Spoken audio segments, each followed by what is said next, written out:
14 सितंबर को मनाई जाएगी पिठोरी अमावस्या। जानिए क्या है इसका विशेष महत्व। पिठोरी अमावस्या व्रत 2023 सावन माह की समाप्ति होते ही श्री कृष्ण के प्रिय माह भाद्रपद का आरंभ हो चुका है।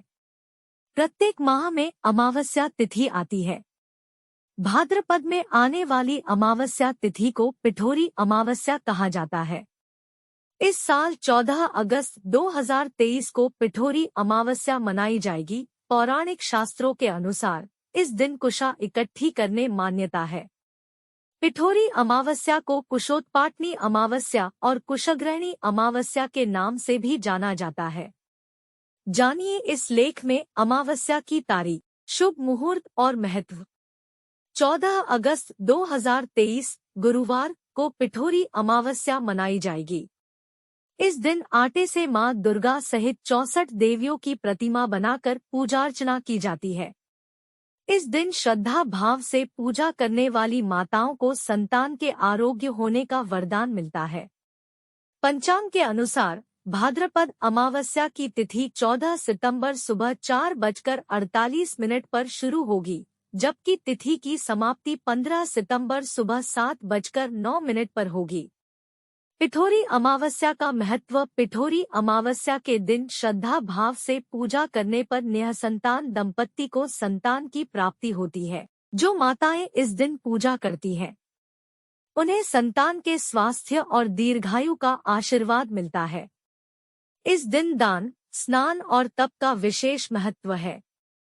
इतना ही नहीं, इस दिन पितरों की तृप्ति के लिए तर्पण और पिंडदान किए जाते हैं। इस दिन पूजा करने से कालसर्प दोष दूर होता है। पिठोरी अमावस्या की कथा। पौराणिक मान्यता के अनुसार एक परिवार में 7 भाई थे और सभी का विवाह हो चुका था। सभी के बच्चे भी थे।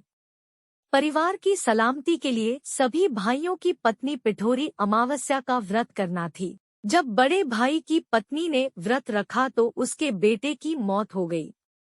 अगले साल फिर दूसरे बेटे की मौत हो गई और फिर तीसरे बेटे के भी मृत्यु हो गई। 7वें साल भी ऐसा ही हुआ।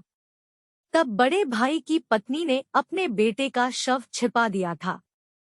उस समय गांव की कुल देवी मां पोलेरम्मा ने लोगों की रक्षा के लिए पहरा दे रही थी।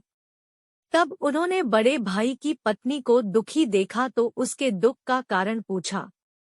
बड़े भाई की पत्नी ने कुल देवी को सब बताया तो कुल देवी को उस पर दया आ गई। कुल देवी ने दुखी मां से कहा कि वो उन स्थानों पर हल्दी छिड़क दे जहां जहां उसके बेटों का अंतिम संस्कार हुआ है। कुल देवी की कही बात के अनुसार दुखी मां ने वैसा ही किया और जब घर लौटी तो उसके 7 बेटे घर पर जीवित मिले। अपने बेटों को इस तरह देख उस मां की खुशी का ठिकाना नहीं रहा। तभी से उस गांव की हर मां पिठोरी अमावस्या के दिन अपनी संतानों के स्वास्थ्य और लंबी उम्र के लिए व्रत और पूजा करने लगी।